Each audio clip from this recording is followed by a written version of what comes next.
दोस्तों पिछले एक हफ्ते से पूरे इंटरनेट पे और सोशल मीडिया पे एक तस्वीर बहुत ज्यादा वायरल हो रही है। आपने भी ये तस्वीर देखी ही होगी। ये तस्वीर है मुंबई की। ये अपने आप में ही भारत के इंफ्रास्ट्रक्चरल डेवलपमेंट की कहानी दर्शाती है। लेकिन मैं आपकी जानकारी के लिए आपसे बता दूं कि आज़ादी के पहले भारत में केवल 21,378 किलोमीटर का रोड नेटवर्क था। फिर भी पिछले साल चाइना को पीछे करते हुए इंडिया वर्ल्ड का सेकंड सबसे लार्जेस्ट रोड नेटवर्क वाला देश कैसे बन गया। Pending nation not just roads, कुछ इस प्रकार के स्लोगन के साथ पिछले 2 डिकेड्स में इंडिया ने एक अलग ही मुकाम हासिल किया है। लेकिन दोस्तों, क्या आपको पता है कि इंडिया में इस हाईवे रिवॉल्यूशन की शुरुआत कहाँ से हुई और हमारे देश को इतने हाईवेज की आखिर क्या जरूरत है? और सबसे बड़ी बात कि नितिन गडकरी जी का इस हाईवे रिवॉल्यूशन में कितना बड़ा रोल है। दोस्तों, कुछ इसी प्रकार के सवालों के साथ हम शुरू करते हैं अपने एक नए वीडियो को। स्वागत है आपका ग्रोथ में। एक तो बात मैं आपको विश्वास दिलाता हूँ कि 2024 जब समाप्त होगा जी, तो हिंदुस्तान का नेशनल हाईवे का नेटवर्क अमेरिका के बराबर होगा।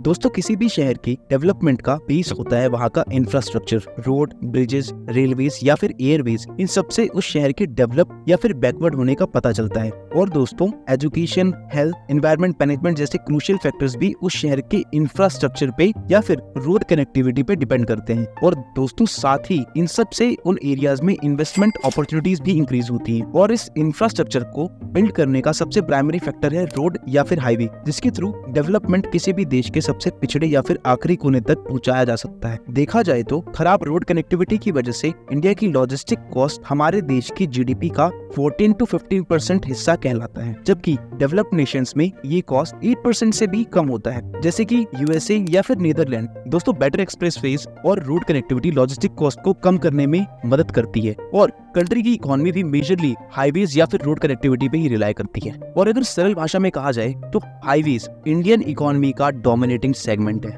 और ये इंडिया के जीडीपी में मोर देन 3.6% कंट्रीब्यूट करता है। और दोस्तों, इंडिया का 85% पैसेंजर ट्रैफिक रोडवेज पे रिलाई करता है। और अगर गुड्स एंड ट्रांसपोर्ट की बात की जाए तो इंडिया में 64.5% गुड्स रोड से ट्रांसपोर्ट किए जाते हैं। और दोस्तों, यही कारण बनता है कि इंडिया ने पिछले 2 डिकेड में हाईवेज और रोड डेवलपमेंट में ज्यादा ध्यान दिया है और इसका परिणाम आज हमारे और आपके सामने है। जहां 2014 में इंडिया में 91,248 किलोमीटर रोड थी, वही 2022 आते आते ये नेटवर्क बढ़कर 1,40,937 किलोमीटर का हो गया। और इस इंफ्रास्ट्रक्चर ग्रोथ को इंडिया के हाईवे रिवॉल्यूशन के रूप में देखा जा रहा है।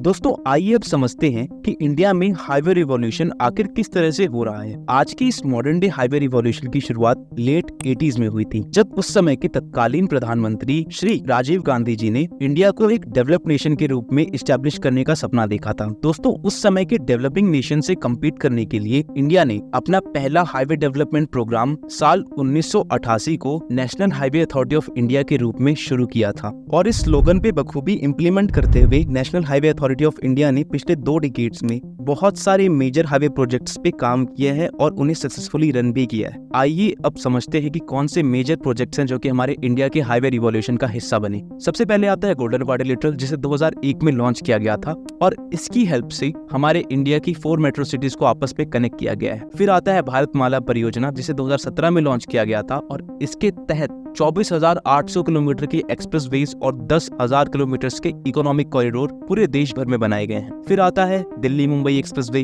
Ahmedabad Dholera expressway, Ganga expressway, Yamuna expressway, Mumbai coastal road, Mumbai Worli sea link और इनके जैसे और बड़े एक्सप्रेसवेज भी शामिल हैं।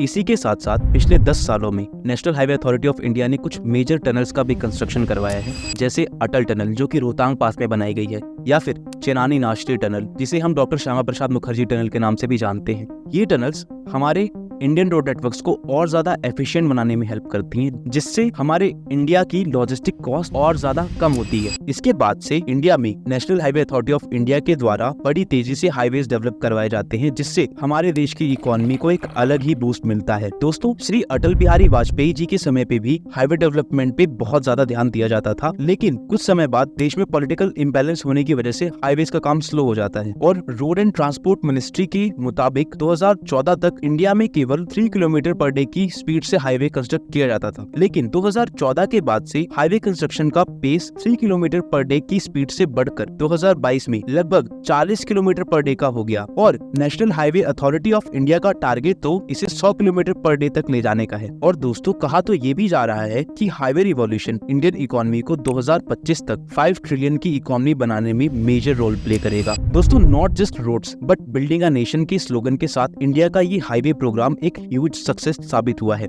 और इसी का नतीजा है कि इंडिया 2023 में चाइना को पीछे करते हुए यूनाइटेड स्टेट्स के बाद सेकंड लार्जेस्ट रोड नेटवर्क वाला देश बन गया है। और कुछ इन्हीं रीजंस की वजह से गवर्नमेंट ने ministry of road transports and highways का 2023 और 24 का बजट 2.77 लाख करोड़ एलोकेट किया था, जबकि 2022 और 23 में एलोकेटेड बजट केवल 1.99 लाख करोड़ था और इस साल के इंटरिम बजट में ये बढ़कर 2,78,000 करोड़ हो गया है। India is ready to take its next step towards being a developed nation. अब जब बात भारत के इस हाईवे रिवॉल्यूशन की हो ही रही है तो हम road and transportation minister Shri Nitin Gadkari ji को कैसे भूल सकते हैं। हमारे इंडियन इंफ्रास्ट्रक्चर ग्रोथ के लिए इनकी स्ट्रिक्ट आइडियोलॉजी ही तो है, जिसकी वजह से ये कभी कॉन्ट्रैक्टर्स को वार्निंग देते हुए तो कभी अपनी गाड़ी से हाईवेज का इंस्पेक्शन करते हुए नजर आते हैं। नितिन गडकरी जी की आइडियोलॉजी की वजह से उन्हें विकास पुरुष के नाम से भी जाना जाता है। दोस्तों नितिन गडकरी जी का पॉलिटिकल करियर भी बड़ा कंट्रोवर्शियल रहा है। ये उन कुछ गिने चुने नेताओं में आते हैं जो कि खुद की पार्टी को भी कटाक्ष करने से नहीं घबराते।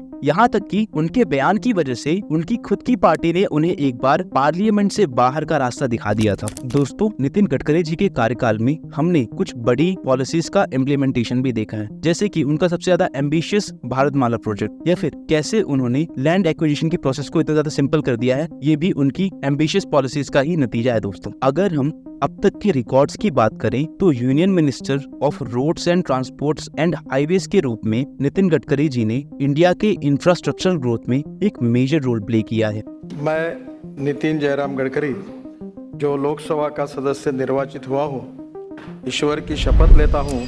इनके टेन्योर में हमारे इंडिया के हाईवे रिवॉल्यूशन को बहुत ही ज्यादा तेजी मिली है, जिसकी वजह से हम 2025 में 5 ट्रिलियन की इकोनॉमी भी बन सकते हैं। And friends, India is glorifying with 1,61,350 kilometres of highways till date. I hope आपको ये वीडियो पसंद आया होगा। ऐसी ही और अमेजिंग स्टोरीज के लिए सब्सक्राइब करें हमारे चैनल को and please don't forget to press the bell icon.